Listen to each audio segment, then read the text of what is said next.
அனைவருக்கும் வணக்கம். ஆர் முருகானந்தம், நாடார் நலசங்க நிறுவனத் தலைவர். இப்போ பார்த்திங்கன்னா நம்ம பெருந்தலைவர் காமராஜர் ஐயா அவருடைய பிறந்தநாள் விழாவானது எங்களுடைய தலைமை அலுவலகத்தில் வைத்து ஆரம்பித்து ஆனைமலை, திவான்சாம்புதூர் பல இடங்களில் நடைபெற்று கடைசியாக கோட்டூரில் உள்ள காமராஜர் சிலைக்கு மாலை அணிவித்து விழா நிறைவு பெறுகிறது.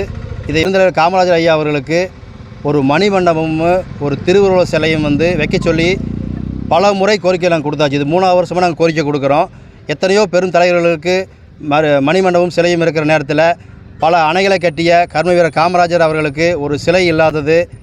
பரம்பிக்குளம், ஆழியாறு, மலம்புழா, மீன்கரை டேம், பல டேம்களை கட்டி இந்த பகுதியில் அதிகமாக டேம்கள் இருக்கிற ஒரு இடத்துல அவருக்கு ஒரு திருவுருவ சிலை இல்லாதது மிகவும் வருந்தத்தக்கதாக உள்ளது.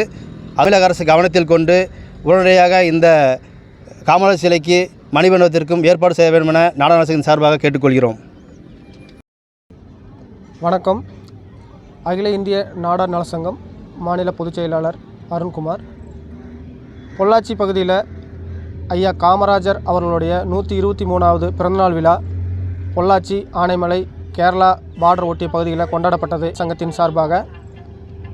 அது சமயம் இப்போ நாங்கள் அரசாங்கத்துக்கு ஒரு கோரிக்கை என்ன வைக்கிறோன்னு சொன்னோம்னா, இந்த பகுதியில் ஆழியாறு, பரம்பிக்குளம், மலம்புழா, மீன்கரை டேம், 4-5 டேம்கள் ஐயா காமராஜர் அவர்களால் கட்டப்பட்டு எண்ணற்ற விவசாயிகள் அதில் பயன்பெற்று வந்துட்டுருக்கிறாங்க.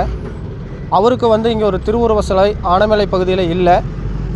அரசாங்கம் இதில் கவனத்தில் கொண்டு அவருக்கு ஒரு திருவுருவ சிலை வைத்து மணிமண்டபம் கட்டி இங்குள்ள எங்களோட சமுதாய சொந்தங்களின் நெடுநாள் கோரிக்கையான இந்த கோரிக்கையை அரசாங்கம் செஞ்சு கொடுக்கணும்னு கேட்டுக்கிறோம்.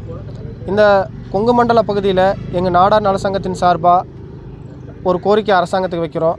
என்னென்னா, அதிகமாக நாங்கள் தொழில் செய்யக்கூடிய பனை மற்றும் தென்னை விவசாயம் சார்ந்த தொழில், அதே மாதிரி கல் இறக்கும், பதநீர் இறக்கும் தொழில் எங்கள் சமுதாய மக்கள் அதிகமாக செஞ்சுட்டு வர்றாங்க.